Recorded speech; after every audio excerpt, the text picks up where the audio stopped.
I think there's a financial opportunity coming with the markets the way they are.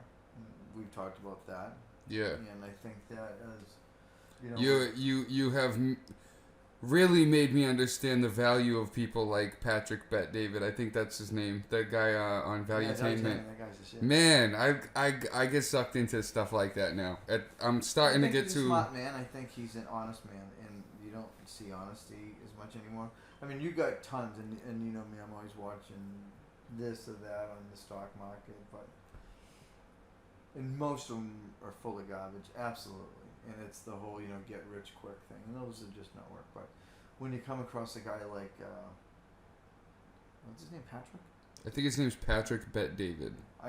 Yeah, there's a lot there to learn from. Now, I mean, I think there are other people that you can certainly learn from,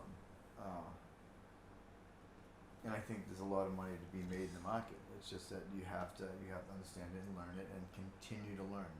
Never think that you know it all, and don't let ego get. The hardest thing about that is that it's ever changing. It's every single day. It's going through something different and forming different.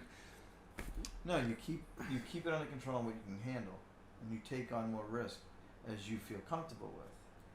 The idea is to eliminate. Well, it's all, you know as well as I do. When you grow up, amount of return. when you grow up poor, Yeah, it's very difficult to trust anything that involves money.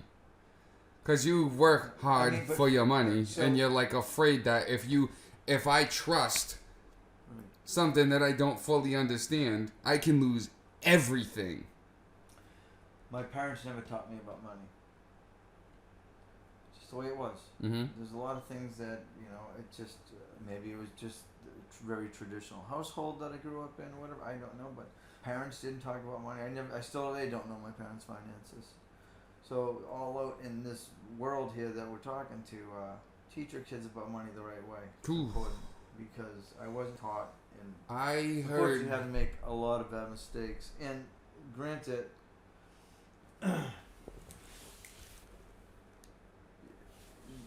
when you're young, you can afford to have a mistake or two. But once you get into your 50s plus, and you go through such as a divorce or something catastrophic in your life, the loss of a home, where all of a sudden you get to restart from everything. You don't have any more mistakes in you.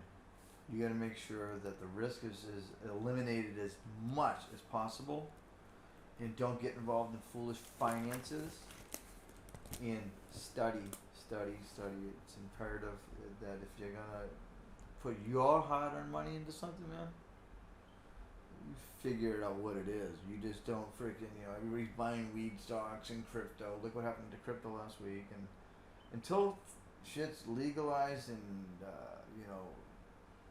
again, I'm sure someone said this on YouTube. It could have even been that guy Patrick, but the government's not going to give up its legal tender. Ain't happening. So right. I'm not saying that there's not a spot maybe of and if you want to trade and you can make money off it. I heard another gentleman say that, and that's great. But I don't play games with it. Go buy a scratch ticket if you want to throw your money out.